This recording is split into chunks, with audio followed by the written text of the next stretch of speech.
Shalom. Call Halayim La Yahweh. Bahasham Yahweh Shai. Bahasham Rachakwadash. Double honors unto our apostles and elders of Great Millstone who rule well. Much peace and blessings to all you Sensor Akim out there that's pushing this 100% truth with all sincerity, faith, and with charity. This is your brother Ash from the Great Millstone Miami camp coming back with another lesson through the spirit and power of Yahweh Bahasham Yahweh Shai. Bahasham Rachakwadash. Lord willing, this lesson is edifying. It's going to be a quick hit centered off this scripture right here that we always bring out. Okay, very powerful scripture that we also quote a lot. Okay, but it's something, as the scriptures say, the wisdom of the Most High is manifold. This truth is like an onion, as brothers always say. You come back to certain scriptures after you've been in this truth, a little bit of time. You go back, you revisit the scriptures, and you see things that you have not seen. Or the Most High gives you he peels back another layer of understanding. And it may sound simple to you, but, it may sound simple when you say things, but in the mind, you can feel when you get a deeper understanding of something. Okay? So, I'm going to read the scripture. This is Isaiah 33:6. And it says, "And wisdom and knowledge shall be the stability of thy times." Okay, we know that word stability goes back to Amawan, which means faith. Okay, so this truth, this wisdom and knowledge is what's going to keep us stable in the times to come. As the scripture says, 2 Timothy 1:7, "For the Lord has not given us a spirit of fear, but of power and of love and of a sound mind." Sound mind, that's having faith. That's having a stable mind. And this is talking about in the times even now, okay? But much more in the times to come, in the very near future, when the shit really hits the fan. Okay, you got a lot of these people that's prepping physically, stocking up guns and bullets and cans of beans and bags of rice. But ultimately, what a man and you few sisters out there that believe in this truth should be stocking is wisdom and knowledge, because that's going to be the stability of our times. It didn't say food and weapons are the stability of our time. It said wisdom and knowledge, which can only be obtained through this faith. Okay, and wisdom and knowledge shall be the stability of thy times and strength of salvation. So that's what's going to get us saved. Not anything carnal, not bugging the hell out, making haste like the rest of these people, not trying to go out with a bang against Esau. No, the Lord is going to have to guide us every step of the way out of what's to come. The Lord said, "Because thou hast kept my word, I also, because thou hast kept the word of my patience, I also will keep thee in the hour of temptation." That's Revelation 3:10, right? So that's the spirit we have to be in. And this is the key point. This is the point I really want to zone in on, right? The fear of the Lord is his treasure. The fear of Yahweh, Bahasham Yahweh Shai, is his treasure. So, the fear of the Lord is our treasure. Not gold, not silver. You have a lot of people stocking up gold and silver in the times to come, because they understand that the dollar is going to collapse, which is going to be the main catalyst in shit hitting the fan, is the dollar collapsing. So you have a lot of people, stacking up to the ceiling gold and silver as much as they can, thinking that's going to save them. Or, that's the real riches. That's real money, gold and silver. That's real physical treasure. right? Something of how high value, which if your brothers got gold and silver, I can't knock you for that. That's a good thing. It's not a bad thing. It's only a bad thing if you trust in that as your strength of salvation. Okay, ultimately we're not gonna you can stack as much gold and silver as you want. That shit is gonna get melted here in Babylon. Okay. But the scripture says the fear of the Lord is our treasure. So that's what's supposed to be of utmost value to us. Those of us that know and understand this truth. And just like any physical treasure that you have, you secure it.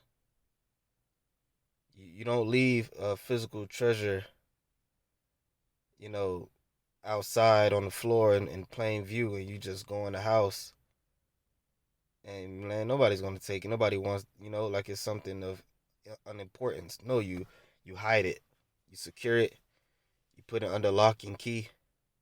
You may bury it. Okay, you don't want people, you don't want other people to really know about it like that. That's for a physical treasure. A spiritual treasure, which is the fear of the Lord, also has to be kept. It also has to be secured. But in the spiritual sense, you have to keep it under lock and key within your mind, within your spirit. Okay? And what I was meditating in the spirit, and I was, thought came into my mind. This is really how you know that the Lord is still dealing with you. Ultimately, if you still fear him. Of course, brothers, we know this, but when you actually meditate on this scripture, it says the fear of the Lord is his treasure. And just like how someone can lose a physical treasure, which is valuable, which shit, if you don't want it, what they say, one man's trash is another man's treasure, right? Just because you may not deem something valuable, does that mean it's not valuable? So you can have something that's of you know, great value, but just because you don't value it and you leave it somewhere, does that mean nobody's gonna take it? Okay, of course someone's gonna take it. If you leave it out in plain sight and like you don't care about it, somebody's gonna scoop it up quick. So the same goes for this truth. If you don't value this truth, if you don't secure it, if focus daily on the fear of the Lord, then as the scriptures say, wisdom first off is the fear of the Lord is the beginning of wisdom. The scriptures tell you that wisdom, if you don't value her, she'll forsake you. Meaning, the wisdom and knowledge will start to leave you after a while. The fear of the Lord will leave you if you're not. What's that scripture? Just come to my mind. Let me see. All right, here we go right here. Book of Sirach, chapter 27, verse 3. Unless a man hold himself diligently in the fear of the Lord, his house shall be soon overthrown. Okay? Now, your house, that's where your treasure is, right? Your dwelling place. Of course, you have your family, but this is speaking about your spiritual house, your spiritual place in this truth. Okay? Unless you hold yourself diligently in the fear of the Lord, meaning just like a physical treasure, you have to keep guard over it. You have to keep watch over it. And if you don't, your house shall be overthrown. It's like even if somebody knows they know you have something of value, and they're willing to come take it from you. You gotta hold yourself diligently to secure. Like niggas in the say, secure the bag. You gotta secure the bag in this truth. This is the real bag. Diligently hold himself in the fear of the Lord. So you have to be constantly, meditating on the fear of the Lord. It has to be on your mind and in your spirit every day. Does that mean we won't ever make bonehead decisions? Of course not. Why? Because we're in this flesh. But you always have to go back to the fear of the Lord. It always has to come back to your mind daily. Okay? Because we're at war. We're at spiritual warfare right now. The scriptures tell us in the book of Ephesians, the 6th chapter, we wrestle against these spirits. And their job is to overthrow us. Their job is to get us to relinquish our treasure, which is the fear of the Lord. And once you do that, that's a wrap. Okay, once you no longer fear the Lord, it's a wrap. Okay.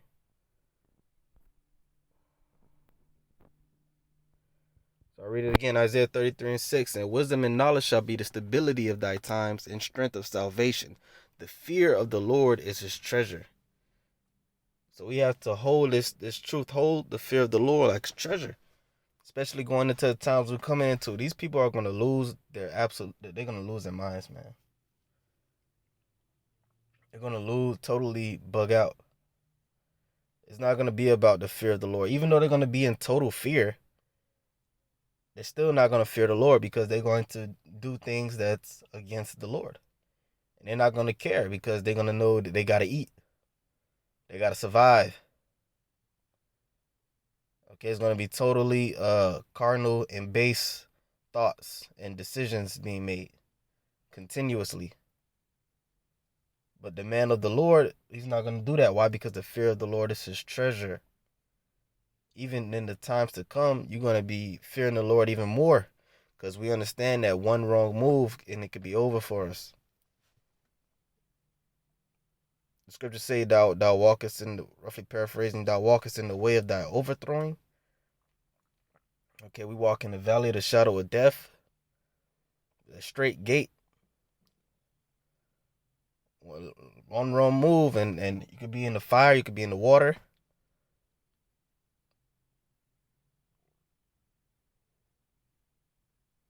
So we have to maintain the fear of the Lord.